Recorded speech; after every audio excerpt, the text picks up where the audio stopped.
Hello. Hello, good evening, Ram Ram, जय हिंद, नमस्ते, सत श्री अकाल भाई सभी को। एनसीईआरटी की जो हम सीरीज पढ़ रहे हैं उसका अगला पार्ट है, ये पार्ट 4 है। इसमें देखते हैं पार्ट 3 के बाद नेक्स्ट चीज़ें हम इसके अंदर पढ़ते हैं। देखिए इसके अंदर क्या क्या चीज़ें शामिल हैं। हम आए हुए थे सीपीयू की स्पीड पर। सीपीयू की जो स्पीड है उससे आगे की चीज़ें हमने पढ़नी है। सीपीयू की स्पीड से पहले हमने मेमोरी पढ़ी है। कंप्यूटर की मेमोरी जो होती है वो क्या होती है, किस तरीके से, कितने पार्ट होते हैं उसके। एनसीईआरटी के अकॉर्डिंग ये प्योरली एनसीईआरटी ही है, एनसीईआरटी ही हम पढ़ रहे हैं। क्लास 11th की एनसीईआरटी है, सीसीटी पार्ट 1, हरियाणा बोर्ड के एनसीईआर, हरियाणा बोर्ड वाली किताब है ये, ठीक है ना। वैसे सीबीएसई बोर्ड की किताबें जो है कंप्यूटर की वो थोड़ी सी अलग हैं, वो भी हम पढ़ेंगे इस सीरीज़ में। ये क्लासें आपको रिकॉर्डेड मिलती रहेंगी, ठीक है ना। तो मेगा हर्ट्ज देखिए, MHz आवर्ती का मापन जो 1 मिलियन चक्र प्रति सेकंड के समकक्ष है, यानी कि 1 मिलियन पर इंस्ट्रक्शन पर सेकंड के इक्विवेलेंट है ये। गीगाहर्ट्ज GHz 1 बिलियन प्रति सेकंड के इक्विवेलेंट है।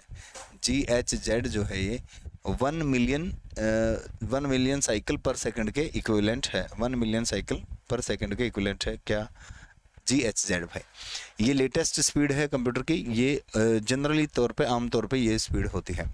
मेगा का अर्थ होता है मिलियन, ध्यान रखना, ये बहुत बार पूछा जाता है। Million is equal to, mega का अर्थ होता है मिलियन, और हर्ज का अर्थ होता है चक्कर। हर्ज का मतलब है यहाँ पे चक्कर। अर्थात 550 MHz प्रोसेसर में 550 मिलियन चक्कर प्रति सेकंड हो सकते हैं।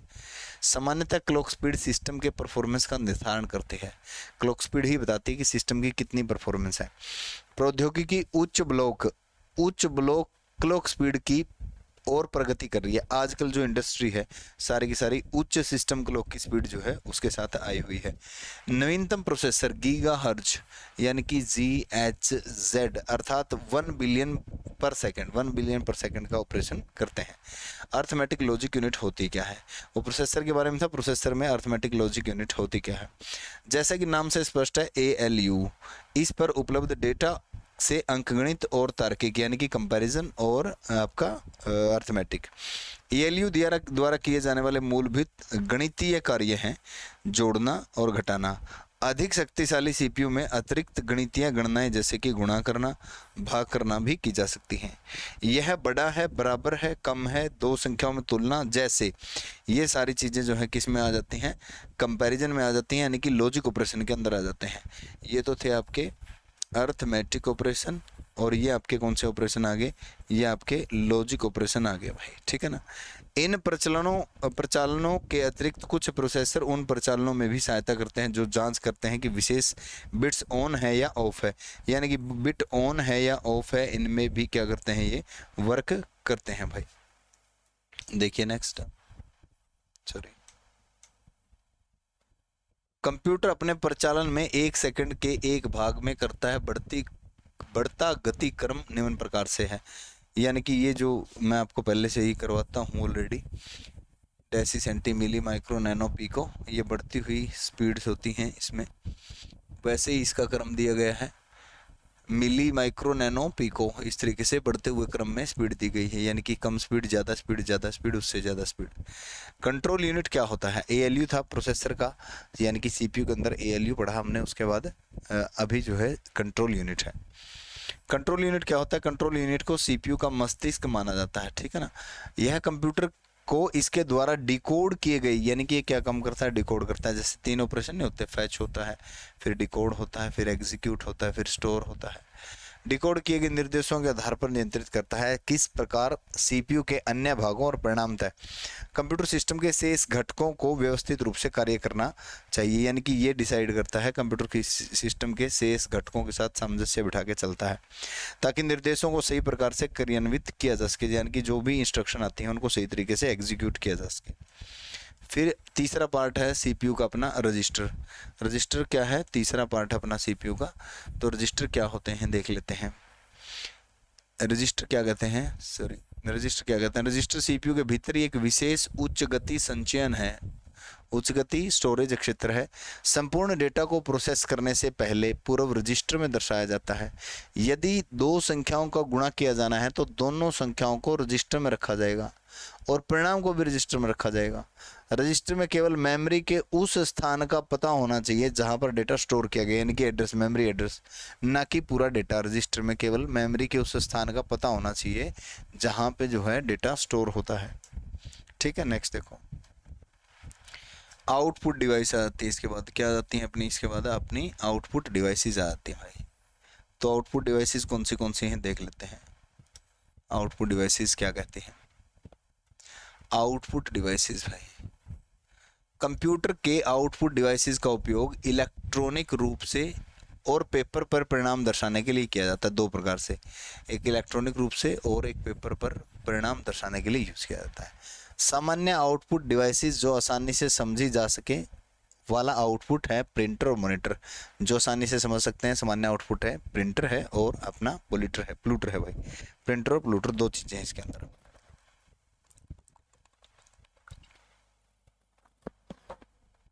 ठीक है, तो आउटपुट डिवाइसेस के परिणाम दो प्रकार के होते हैं। एक तो होता है आपका हार्ड कॉपी आउटपुट और एक होता है आपका सॉफ्ट कॉपी आउटपुट। ऐसे आउटपुट गैर इलेक्ट्रॉनिक रूपांतर होते हैं, स्थायी होते हैं। गैर इलेक्ट्रॉनिक रूपांतर मतलब इलेक्ट्रॉनिक फॉर्मेट में चेंज नहीं होते, यानी कि इलेक्ट्रिकली जैसे अभी आप ये देख रहे हो ये चीज़ नहीं होती, स्थायी होते हैं। इसलिए जब भी आवश्यकता हो इनका उपयोग किया जा सकता है। सामान्यतः यह पेपर पर होता है। इसका उपयोग रिपोर्ट तैयार करने के लिए किया जाता है। हार्ड कॉपी आउटपुट देने के लिए उपयोग किए जाने वाले यंत्र हैं प्रिंटर है, ग्राफ प्लूटर है, कंप्यूटर आउटपुट माइक्रोफिल्म है। माइक्रोफिल्म का क्वेश्चन अब की बार HSSC ने पूछा। ठीक है ना। सॉफ्ट कॉपी आउटपुट डिवाइस क्या होती है? देखो, सॉफ्ट कॉपी आउटपुट डिवाइस तो हार्ड कॉपी आउटपुट डिवाइस था, सॉफ्ट कॉपी आउटपुट डिवाइसेस क्या होती है? देखो, सॉफ्ट कॉपी आउटपुट डिवाइस ऐसे आउटपुट इलेक्ट्रॉनिक होते हैं, ये इलेक्ट्रॉनिक होते हैं, वो इलेक्ट्रॉनिक नहीं होते। स्थायी होते हैं, ये स्थायी नहीं होते।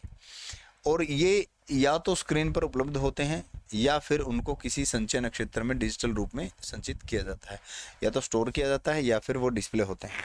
सॉफ्ट कॉपी को सीधे स्क्रीन पर देखा जा सकता है या हार्ड डिस्क, CD, DVD या भविष्य में उपयोग होने वाली संचित किया जा सकता है।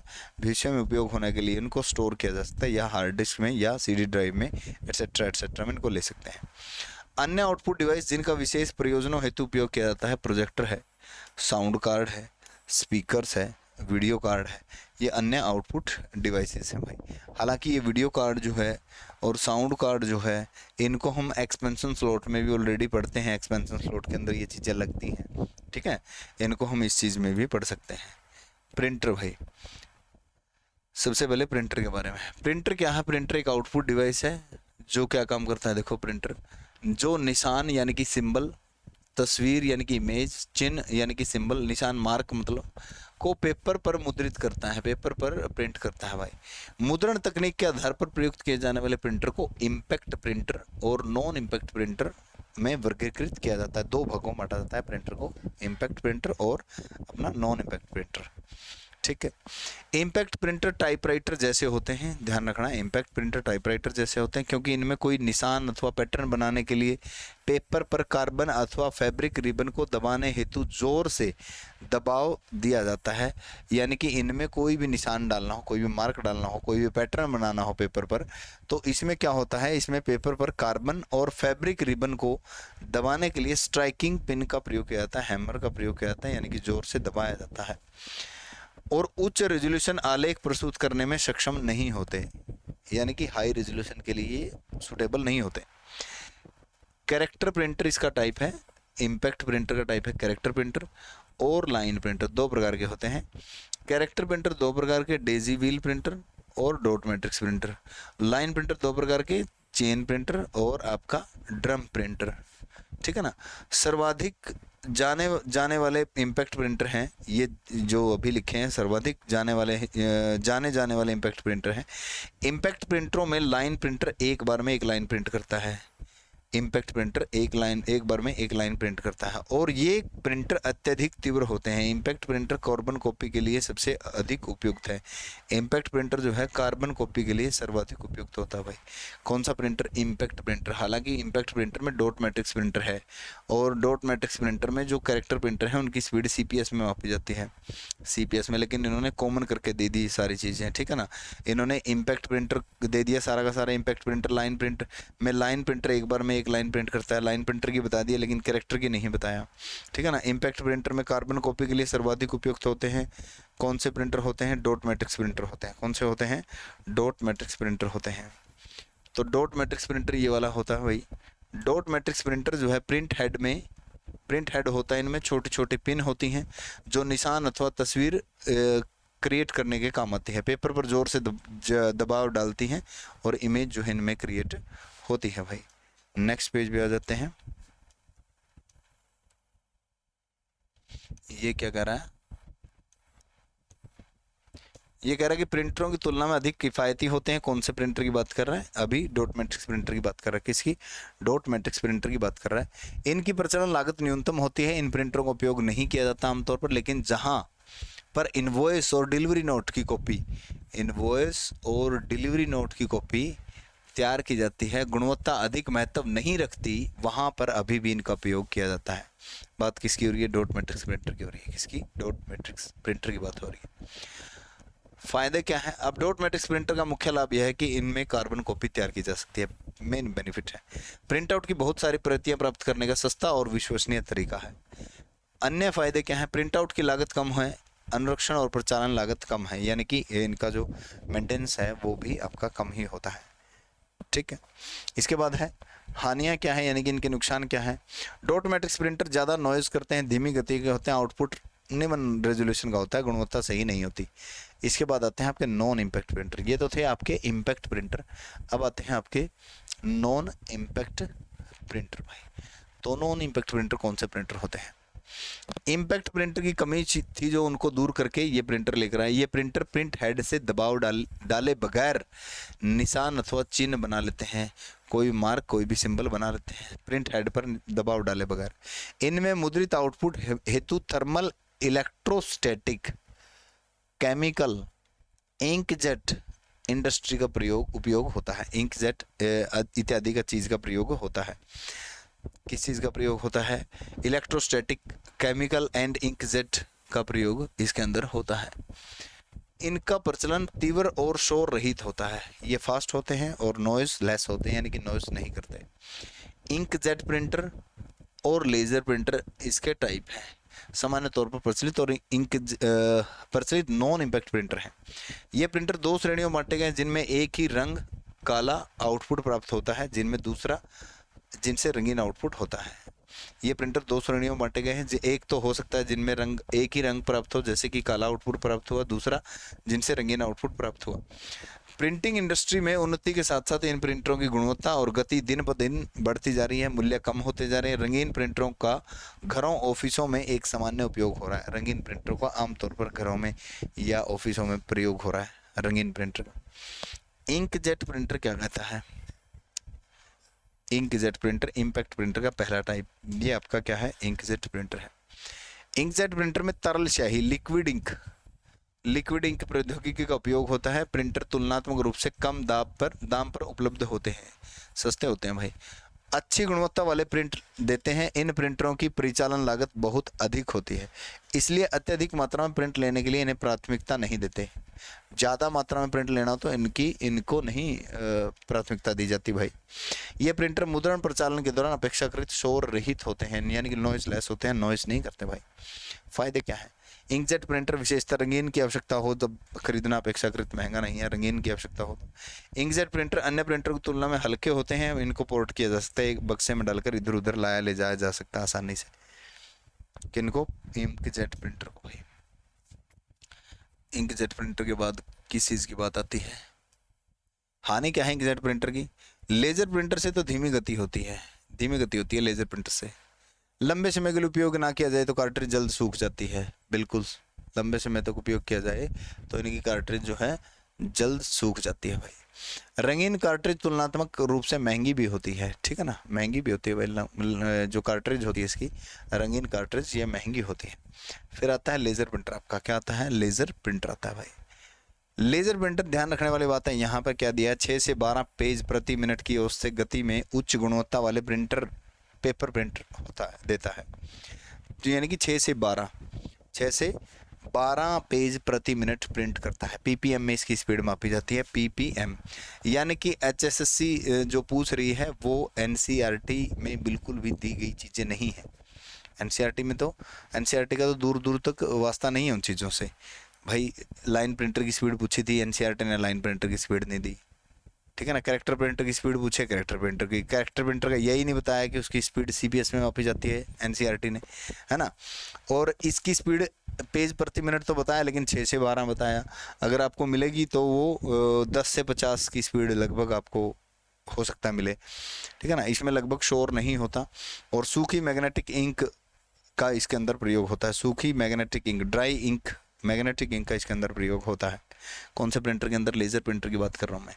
तो जो कंट्रोवर्सी चीज़ है वो वैसे इसमें नहीं दी जाती। लाइन प्रिंटर की स्पीड अलग अलग प्रिंटर के, अलग अलग कंपनी के प्रिंटर की अलग अलग हो सकती है, तो एनसीईआरटी के अंदर उनको चीज़ों को इग्नोर किया गया है। लेज़र प्रिंटर शोर नहीं करता है, तीव्र गति होती है और ये उच्च गुणवत्ता वाले प्रिंटर होते हैं। लेज़र प्रिंटर अधिक संख्या में प्रिंट आउट लेने के लिए तुलनात्मक रूप से किफ़ायती होते हैं, ठीक है ना। हानियाँ क्या होती है, नुकसान क्या होते हैं?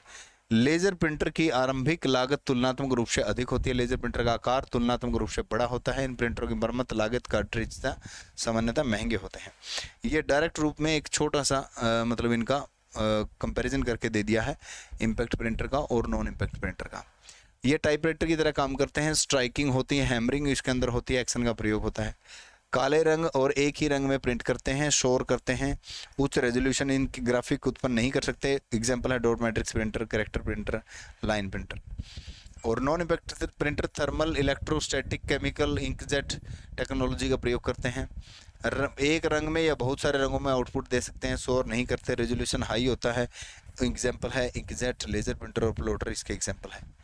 इंकजेट है, लेजर प्रिंटर है और प्लॉटर है, ये सारे इसके क्या है, एग्जाम्पल है भाई।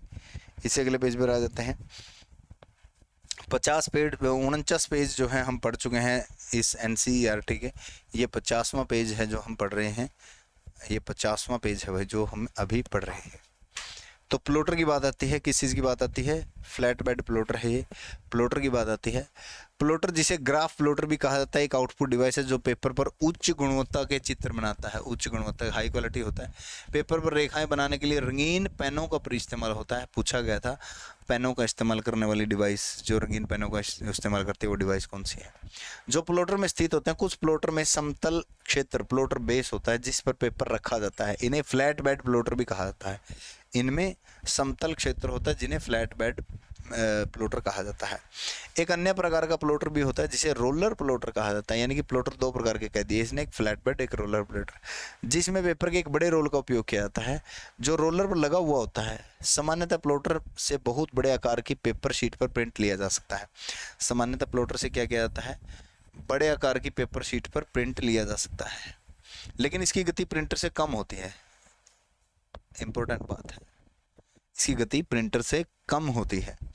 ग्राफ प्लॉटरों का उपयोग भवन योजना संबंधी चित्र बनाने, ग्राफ बनाने, त्रि-आयामी चित्र, 3 डायमेंशनल ग्राफ बनाने के लिए अक्सर वास्तुकार और इंजीनियर, वास्तुकार, आर्किटेक्चर और इंजीनियर के द्वारा इसका उपयोग मशीन पुल इत्यादि की डिजाइनिंग के लिए भी किया जा सकता है। मशीन की पुल की डिजाइनिंग के लिए इनका प्रयोग किया जा सकता है भाई। इसके बाद आता है कंट्रोल डिवाइस। क्या आता है? कंट्रोल डिवाइस आती है भाई।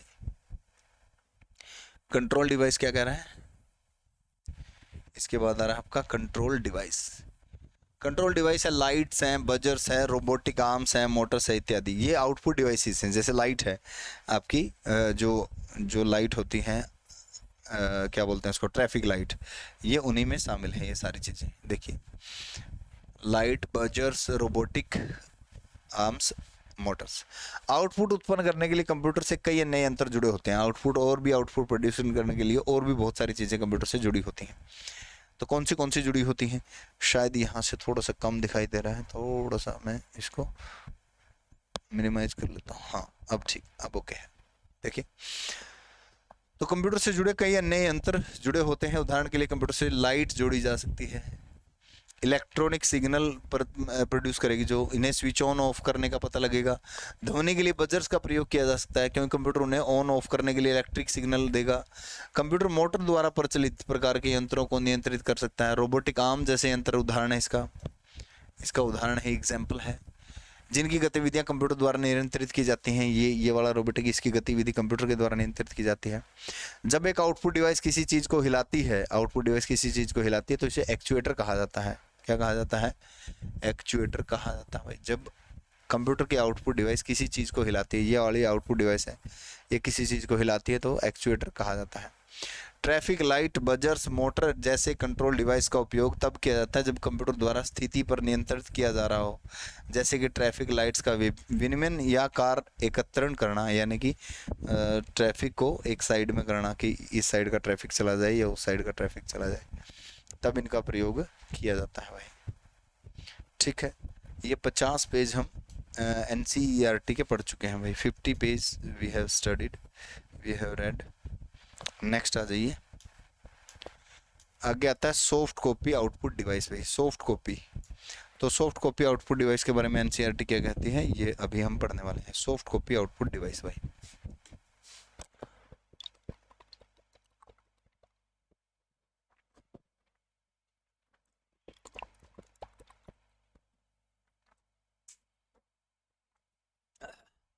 Soft copy output device display devices हैं।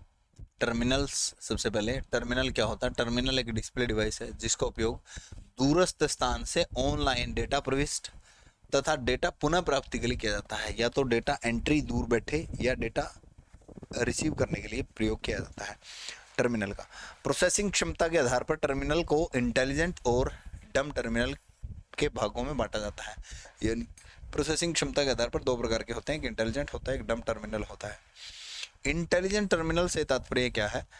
ऐसे टर्मिनल से है जिनके पास स्वयं का मेमोरी प्रोसेसर और फर्मवेयर हो, स्वयं का मेमोरी प्रोसेसर हो, फर्मवेयर हो, जो कि कुछ कार्यों को स्वतंत्र रूप से परफॉर्म कर सकते हैं। ये सामान्यतः पर्सनल कंप्यूटर होते हैं। कैसे होते हैं? पर्सनल कंप्यूटर होते हैं, इनका खुद का मेमोरी प्रोसेसर होता है, इनका खुद का जो है स्वतंत्र रूप से कार्य ये खुद के कर सकते हैं। जिनकी स्वयं की डेटा प्रोसेसिंग क्षमता, डेटा स्टोरेज, इनपुट आउटपुट क्षमता होती है। इंपॉर्टेंट पॉइंट, NCERT क्या कहती है इंटेलिजेंट टर्मिनल के बारे में? इनकी प्रोसेसिंग क्षमता खुद की होती है, डेटा स्टोरेज खुद का होता है, इनपुट आउटपुट क्षमता खुद की होती है। पीसी को टर्मिनल बनाने के लिए कम्युनिकेशन अडेप्टर, मोडम भी हो सकता है, कोई भी हो सकता है, अनिवार्य है। पीसी को टर्मिनल बनाने के लिए, यानी कि अपना पीसी है उसमें टर्मिनल जोड़ने के लिए या बनाने के लिए उसमें अडेप्टर की आवश्यकता पड़ेगी। यदि टर्मिनल एक या कई होस्ट अथवा सहयोगियों के कम्युनिकेशन कर रहा है तो नेटवर्क प्रोग्राम की आवश्यकता होती है, नेटवर्किंग बनाने की आवश्यकता पड़ती है। इंटेलिजेंट टर्मिनल दो प्रकार के हो सकते हैं। कौन से हो सकते हैं? इंटेलिजेंट टर्मिनल दो प्रकार के हो सकते हैं इंटेलिजेंट, सामान्य प्रयोजन और नौकरी केंद्रित, जनरल पर्पज और जॉब ओरिएंटेड। कौन से होते हैं? जनरल पर्पज होता है और जॉब ओरिएंटेड होता है। सामान्य प्रयोजन जनरल पर्पज और जॉब ओरिएंटेड। पीसी सामान्य प्रयोजन टर्मिनल का उदाहरण है। टर्मिनल का विशिष्ट सामान्य प्रयोजन अनुप्रयोग इंटरनेट कनेक्शन है। इंटरनेट कनेक्शन सामान्य जनरल पर्पज से यह सर्वाधिक व्यापक टर्मिनल अनुप्रयोग है और मॉडम और ब्राउजर सॉफ्टवेयर के साथ आता है। मॉडम और ब्राउजर सॉफ्टवेयर के साथ आता है, यानी कि सिर्फ इंटरनेट चला के हम कोई जानकारी प्राप्त कर सकते हैं। नौकरी केंद्रित टर्मिनल जो होता है विशिष्ट कार्यों हेतु डिजाइन अधिक विकसित किया जाता है। टर्मिनल विशिष्ट नौकरी केंद्रित अनुप्रयोग, एयरलाइन आरक्षण प्रणाली आ गया terminal, fast forward terminal ATM आ गया, अस्पताल के मरीजों की निगरानी हेतु टर्मिनल आ गया। ऐसे टर्मिनलों में अनुप्रयोग हेतु हार्डवेयर और सॉफ्टवेयर को अनुरूपित स्थापित किया जाता है। ऐसे टर्मिनल के अंदर हार्डवेयर और सॉफ्टवेयर हेतु स्पेशल चीज़ें डाली जाती हैं इसके अंदर, ठीक है ना, स्पेशल चीज़ें जो है इसके अंदर डाली जाती हैं भाई।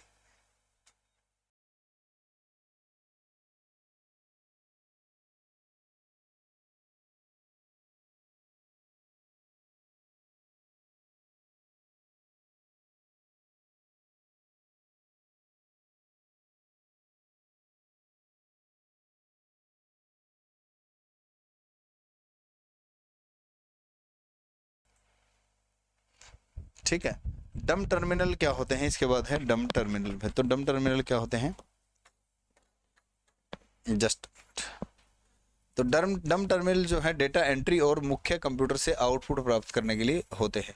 जो डम टर्मिनल होते हैं मुख्य कंप्यूटर से आउटपुट लेते हैं या डेटा एंट्री के काम आते हैं भाई, क्योंकि वे स्वयं जो है डेटा को प्रोसेस नहीं कर सकते, खुद की प्रोसेसिंग कैपेबिलिटी उनकी नहीं होती है भाई, स्वयं डेटा को प्रोसेस नहीं कर सकते। टर्मिनल मुख्य कंप्यूटर से संचार लिंक के माध्यम से जुड़े होते हैं, यानी कि किसी भी कम्युनिकेशन लाइन के माध्यम से जुड़े होते हैं। वीडियो डिस्प्ले सिस्टम कौन सा होता है इसके अंदर? वीडियो डिस्प्ले सिस्टम भाई, video display system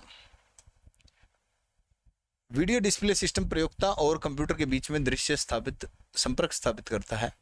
video display system या तो यूजर और कंप्यूटर के बीच में जो है बीच का काम करता है। वीडियो सब सिस्टम में दो प्रमुख घटक हैं, एक तो मॉनिटर है, एक वीडियो अडेप्टर है, जिसे वीडियो कार्ड या ग्राफिक अडेप्टर भी कह सकते हैं। इसे वीडियो कार्ड भी कह सकते हैं, ग्राफिक अडेप्टर भी कह सकते हैं, वीडियो अडेप्टर भी कहा जा सकता है। मॉनिटर एक डिस्प्ले डिवाइस है जो आउटपुट के रूप में पाठ यानी कि लेसन और ग्राफिक प्रेजेंट करता है। मॉनिटर के विभिन्न डिस्प्ले प्रौद्योगिकी जैसे कि कैथोड रे ट्यूब कह सकते हैं इसको, सीआरटी कह सकते हैं इसको, कैथोड रे ट्यूब कह सकते हैं, सीआरटी कह सकते हैं, विजुअल डिस्प्ले यूनिट वीडीयू कह सकते हैं। नेक्स्ट पेज देखिए, ये मॉनिटर के बारे में है। किस चीज़ के बारे में है? मॉनिटर के बारे में अभी हम पढ़ रहे हैं। तो लिक्विड क्रिस्टल डिस्प्ले भी कहा जा सकता है इसको, सीआरटी कहा जा सकता है, एलसीडी कहा जा सकता है, एलईडी कहा जा सकता है। का उपयोग किया जाता है। सीआरटी एक खाली ट्यूब होती है जिसका उपयोग कंप्यूटर में स्क्रीन पर डिस्प्ले के लिए किया जाता है। एलसीडी इंडस्ट्री में तरल क्रिस्टल का लिक्विड क्रिस्टल के परमाणु यानी कि एटम इस प्रकार के संरेखित होते हैं यानी कि लाइंड होते हैं कि यह स्क्रीन पर प्रकाश अवरुद्ध कर अथवा प्रेषित कर तस्वीर संयोजित करते हैं, यानी कि प्रकाश को रोककर यानी कि लाइट की किरणों को जो है रोककर इमेज को क्रिएट करते हैं। ऑडियो प्रतिक्रिया यूनिट, ऑडियो रिस्पॉन्स यूनिट ये किस चीज़ के अंदर आती है देख लेते हैं। इनमें दोनों चीज़ें हैं, इसमें इनपुट भी है और आउटपुट भी है भाई। वॉइस रिकॉग्निशन सिस्टम जो है प्रयोक्ता यानी कि यूज़र को कंप्यूटर से बातचीत करवा सकता है, वैसे ही वॉइस रिस्पॉन्स सिस्टम से कंप्यूटर भी प्रयोक्ता से बात कर सकता है। वॉइस रिस्पॉन्स सिस्टम से कंप्यूटर भी प्रयोक्ता से बात कर सकता है और प्रयोक्ता यानी कि यूज़र भी कंप्यूटर से बात कर सकता है। कई संगठनों के में लोगों द्वारा की गई पूछताछ के उत्तर देने के लिए ऑडियो रिस्पॉन्स सिस्टम का उपयोग किया जाता है, जिसमें जो पूछना है उसे टेलीफोन लाइनों के द्वारा केंद्रित कंप्यूटरों को प्रेषित कर दिया जाता है, यानी कि आगे फॉरवर्ड कर दिया जाता है भाई। वॉइस आउटपुट उन लोगों के लिए उपयोगी है जिन्हें कम दिखाई देता है वॉइस आउटपुट लेते हैं। स्पीकर में बोल के आउटपुट प्राप्त करते हैं। जैसे आप लिखोगे, टेक्स्ट लिखोगे तो क्या लिखा है कम दिखाई दे रहा है, क्या लिखा है तो बोल के आउटपुट आ जाएगा। ठीक है, सीधी सी बात है। कंप्यूटर वर्ड द्वारा प्रोसेस प्रलेख को पढ़ सकते हैं, यानी कि उसमें टेक्स्ट लिखा है, आउटपुट के द्वारा उसको पढ़ सकते हैं। शारीरिक रूप से विकलांग है जो, वही बात है बस इसके अंदर। ठीक, फायदे क्या है? प्रयोक्ता परिणाम को कंप्यूटर स्क्रीन पर नहीं देख सकते तो उसके लिए परिणाम तब भी जान सकता है जब वह उससे काफ़ी दूर हो, दृष्टिहीन हो। ऐसे ही इसके अंदर ये वॉइस आउटपुट के फायदे हैं। इसके बाद आते हैं भाई आपके कंप्यूटर के पोर्ट्स। क्या आ जाते हैं? कंप्यूटर पोर्ट्स भाई। इसके बाद नेक्स्ट टॉपिक है आपका कंप्यूटर पोर्ट्स। ये थी इनपुट और आउटपुट डिवाइसेस और आउटपुट डिवाइसेस, जिसमें हम इनपुट डिवाइसेस इससे पहले पढ़ी थी। उसके बाद हमने इसमें प्रोसेसिंग डिवाइसेस पढ़ी थी, यानी कि सीपीयू पढ़ा था। और उसके बाद हमने आउटपुट डिवाइसेस, आज हमने कुछ आउटपुट डिवाइसेस इसके अंदर पढ़ी हैं। ठीक है ना। इसके बाद का टॉपिक जो है हम कंप्यूटर पोर्ट्स नेक्स्ट क्लास के अंदर, यानी कि कल जो है कंप्यूटर पोर्ट्स आपके पढ़ेंगे। पेज नंबर आई थिंक हम पेज नंबर 50 से 55 पेज जो है हम ऑलरेडी इसके पढ़ चुके हैं। बाकी लाइव क्लासें आपकी जल्द शुरू करेंगे एमसीक्यू की, और धीरे धीरे ये जो चीज़ें हैं रिकॉर्डिंग में आपको मिलती रहेंगी। रिकॉर्डिंग में इसलिए लेकर आया हूँ ताकि कमेंट पढ़ने में भी समय ख़राब ना हो, और आप भी लाइव में इंटरेक्ट होकर के मतलब धीमी गति से देखना पड़ता है। अब आप इसको स्पीड में देख सकते हो। ठीक है ना। तो सभी का बहुत बहुत धन्यवाद। Thank you. जय हिंद सभी को।